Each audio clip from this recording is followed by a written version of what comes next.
Let's go.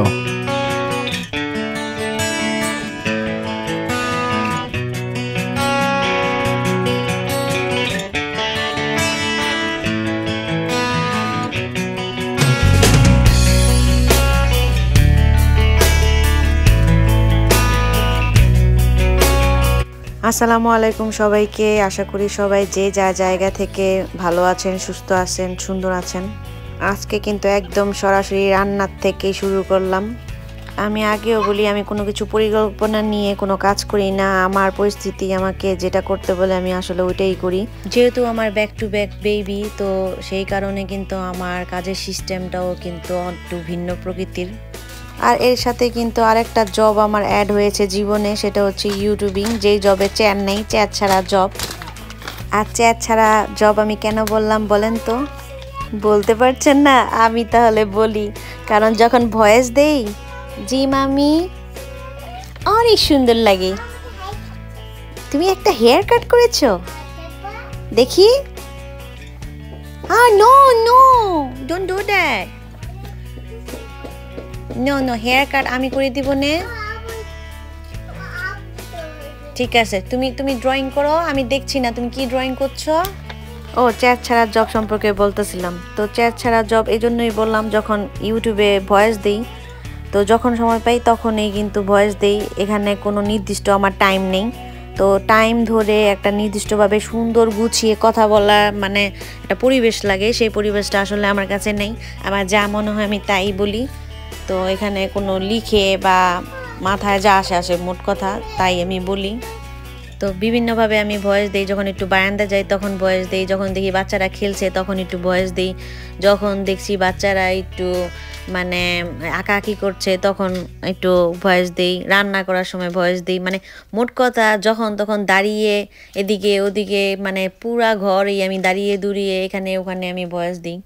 আর রাতে তো একবার ভয় দিতে যাই আর জোরে নাক ডাকতেছিলাম, তাড়াতাড়ি ওই ভিডিওটা আমি ডিলিট করে দিছি। তার এই তো, এটা কিন্তু সকালবেলা দেখেন, একদম সকালবেলা কিন্তু অনেক মানে চারদিক একদম অন্ধকার। তো অন্ধকার এমন বৃষ্টি, আমি আবার চিন্তা করতেছিলাম আমার বাচ্চার জন্য, যে তখন বাজে 7টা। তো 7টা বাজে যে বাস যাচ্ছে, এটা মানে অন্য বাচ্চাদের বাস। তো আমার মেয়ে আবার 8:30 বাজে যায়। তো আমি সকাল সকালেই কিন্তু ওদের জন্য রান্না বান্না সব কিছু রেডি করে ফেলি। আর এই বৃষ্টির মধ্যে কিন্তু গতকাল যখন বাইরে গেলাম বাড়ি দেখতে, তখন আসার পথে একটা হাঁস নিয়ে আসি দেশি বাজার থেকে। তো হাঁসটা একদম কেটে নিয়ে আসে। হাঁসটা সাধারণত আমরা বাসায় কাটি, কারণ পড়তে হয়, না পড়লে হাঁস ভালো লাগে না। তো আমি সকালবেলা বেশিরভাগ কাজ করতে আমার ভালো লাগে। সকালবেলা কাজ করলে দেখা যায় 9টা, 9:30, 10টা বাজে আমার সব কাজ শেষ। কারণ যেহেতু আমার এক রুম, আপনারা বুঝতেই পারেন, এক রুম আর গুছাতে কতক্ষণ লাগে। একদম সময় লাগে না। বেশি রুমে যাদের আপুদের আছে তাদের সময় লাগে, কিন্তু আমাদের কিন্তু সত্যিই কোনো সময় লাগে না। এটা কি বলেন তো সবাই? এটা হচ্ছে স্ট্যান্ড। আমার ভিডিওর স্ট্যান্ডের দায়িত্ব কিন্তু আমি পুতাকে দিয়েছি। কেননা আমার স্ট্যান্ডটা যে কোথায় নিয়ে গেছে আমার বাচ্চারা, আমি তা জানি না। তো খোঁজা সম্ভব না, সামনে যেটা পাই তা দিয়ে আমি স্ট্যান্ড বানিয়ে ভিডিও মেক করি। স্মার্টলি তো কাজ করতে পারি না। আমার কাছে মনে হয় উড়ি উড়ি পারাবাড়ি করে আমার জীবনটাকে আমি সুন্দরভাবে মানে এনজয় করেই আমি পার করছি। আমি এরকমভাবে নিজেকে গড়েছি যাতে আমার কোনো কিছু নিয়ে কোনো টেনশন করতে লাগে না। যেমন আমার আম্মু সবসময় মানে রান্না করবো এই নিয়ে একটা টেনশন করতো আগের দিন, বা রাতে শুয়ে শুয়ে কি রান্না করব একটা টেনশন। এটা সবারই টেনশন লাগে, কিন্তু আসলে আমি এই টেনশনটা আমি নিতে চাই না। কারণ এই টেনশন নিলে আমার ভালো লাগে না। আমি সুন্দর একটা মানে মুডে থাকি।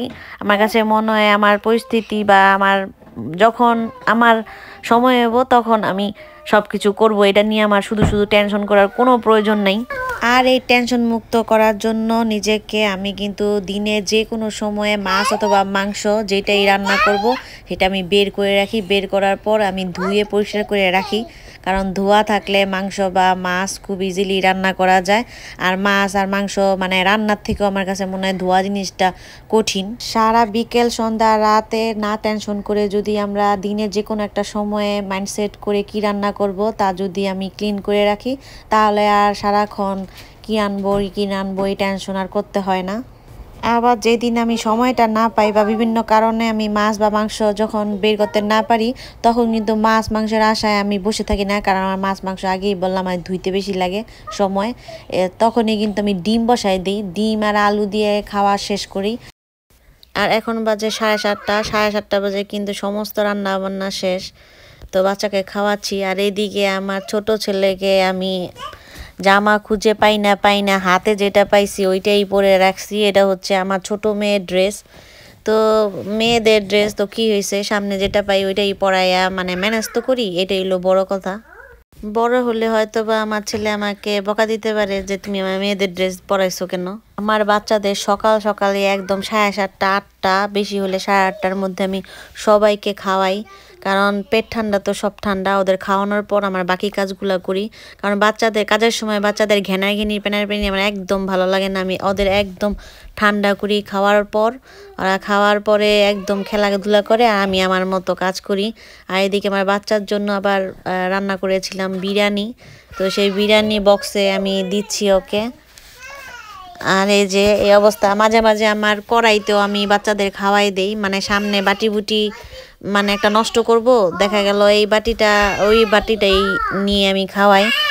আর এদিকে আমার মেজো মেয়ে তার বোনেরকে হেল্প করছে, তো লাঞ্চ বক্সে গুছিয়ে দিচ্ছে। স্মার্টলি কাজ তো করা যায় না, মানে হুড়ি পাড়াপাড়ি করে আমার সব কাজ, কেননা যদি এখন বিদেশিদের মতো সিরিয়াল বা ব্রেড খেত তাহলে আমার জন্য ইজি হতো। তো সে খাবে ভাত, আমার ভাত রান্না করতে লাগে, ভাত দিতে লাগে, আর কি আর করার, তো এটা তো ইজি না। আর এই তো একজন বাস স্টপে যাবে আর 3জন রেডি হবে। তো আজকে আর ছেলেকে নেব না, ওকে ওর বাবার কাছে রেখে 2টাকে নিয়ে যাব, ছোট মেয়েকে তো কোলেই নিয়ে যাব। আর এতক্ষণ ওকে কিভাবে খাওয়ালাম জানেন, এক লোকমা ওকে খাওয়াই আর ওই সময়টুকু পানির বোতল ধুই, তারপর পানি ভরি, তারপর হচ্ছে আর মানে দুপুরের খাবারটা বক্সে করে সব রেডি করি। তো রেডি করার পর এরপরে যে চলে আসলাম স্কুল বাসের সামনে। আর আজ কিন্তু ছোট মেয়ে আমার কোলে, সে কিছুতেই নামবে না, তার মুড অফ। আর এই 7টা থেকে 8:30 পর্যন্ত আমি সুপার বিজি থাকি। এই সময়টা আমার পুরা ঘড়ি কাটা মেপে আমার সব কিছু করতে হয়, কারণ সময় আমার জন্য বসে থাকবে না। আমি যদি একটু লেট করি আমার মেয়ে বাস মিস করবে। আর সময়ের কাছে স্মার্টের কোনো দাম নেই, তাই জীবনের যে দৈনন্দিন কাজগুলা আমি করি তা সময়ে কাটা মেপেই আমার কাজগুলি করা হয়। আমার পরিপাটি যতটুকু প্রয়োজন সময়কে ঠিক রেখে আমি ততটুকুই কাজ করি, অন টাইমে সব কাজ করতে পছন্দ করি।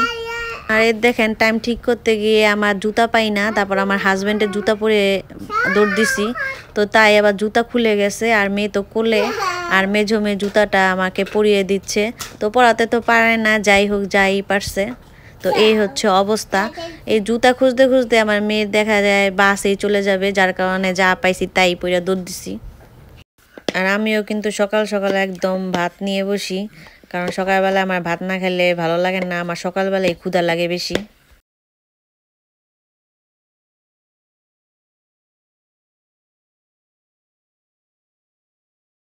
ভিডিও করতে গিয়ে আমার ছেলে কিন্তু বিরাট একটা লাথি দিল ফোনেতে। তো যাই হোক এখন সে শান্ত, সে সুজি টুজি খাবে না, সে দুধই খাচ্ছে। আর আমার মতো অনেকেই আমি জানি এরকমভাবে জীবনযাপন করেন, যেহেতু কিছু করার নাই, টাইম নিয়ে সব কিছু করতে হয়। তো অনেকে আছেন, আবার অনেকে নাও থাকতে পারেন। তো মেন্টাল প্রেশার নিয়ে আমি কোনো কাজই করি না। আর এখন যে ভয়েস দিচ্ছি আপনারা শুনতে পাচ্ছেন, আমার বাচ্চারা কিন্তু কথা বলছে, ওরা কিন্তু খেলে, দেখেন টিভি সাউন্ডও নেই একটা বেডরুমে, ওরা কিন্তু ড্রয়িং করছে, খেলা করছে, কারণ সমবয়সী তো দিনটা খুব সুন্দরভাবেই কাটায়, আবার মারামারিও লাগে। আর যেহেতু ওয়েদার খারাপ, বাচ্চাদের ঠান্ডাও লাগছে, তো ওষুধ কিন্তু খাওয়াই দিছি সবাইকে। আর এদিকে একটু ভাত আছে, আমার মেয়ে একটু ভাত খেতে পারে নাই, আমি আবার ওর মাখা ভাতেই খাচ্ছি। তো অনেকে এটা অন্য চোখে দেখতে পারেন, কিন্তু আসলে ভাত নষ্ট করা ঠিক না, বাচ্চার খাবারই তো খেয়ে ফেলি আমি, আমার কোনো মানে ঘৃণা লাগে না। আর আমি প্রতিবারই এমনই করি, খাবার নষ্ট করতে দেই না, ওদের খাবারই আমি খেয়ে ফেলি। আর এই তো আমার মাখো মাখো হাঁসের ভুনা, এখন আমি এটা দিয়ে ভাত খাবো। তো হাঁসটা মানে পড়লে বেশি ভালো হতো, পোড়া ছাড়া তেমন একটা খারাপও হয় নাই, বৃষ্টির দিনে মানে খেতে ভালোই লাগলো। আর এই দেখেন কেমন হয়েছে, একদম গ্রেভিটা যা লাগছে দেখতে, মানে ভিডিওতে কেমন লাগছে জানি না, মানে বাস্তবে এত মানে মজা হয়েছে এটা বলার মতো নেই। আর আমি আপুদের মতো ভালো খিচুড়ি রান্না করতে পারি না ঠিকই, কিন্তু আমি কিন্তু মাংসে অনেক মজা করে রান্না করতে পারি, মানে ভুনা যে জাতীয় খাবার ওটা আমি খুব মজা করে বানাতে পারি। আমার কাছে মনে হয়, আবার অনেকের কাছে নাও মনে করতে পারে, তো এটা ভুল ধারণা। আসলে এখানে আমরা যার যার যেরকম যেভাবে মানুষ মানে কাজ করে তাই আমরা শেয়ার করি, এতে মানে সবাই পজিটিভলি নেবেন, আমি প্রতিদিনই এক কথাই বলি। আর এখন কিন্তু আমি এগুলা সব গুছিয়ে ফেলবো। তো গুছালে কি হবে, একটু পরে আবার বাচ্চারা সব যেই জায়গাটা ওই জায়গায় সব করবো, এই যে টিভির মতো চলে, কিন্তু ওরা টিভি দেখে না। কালকে ওদের গোসল করাইছি, তো আজকে আর গোসল করাবো না, আজকে গোসল না কারণে অনেকটাই টাইম পাইলাম। তো আজ এই পর্যন্তই, সবাই ভালো থাকবেন, আল্লাহ হাফেজ।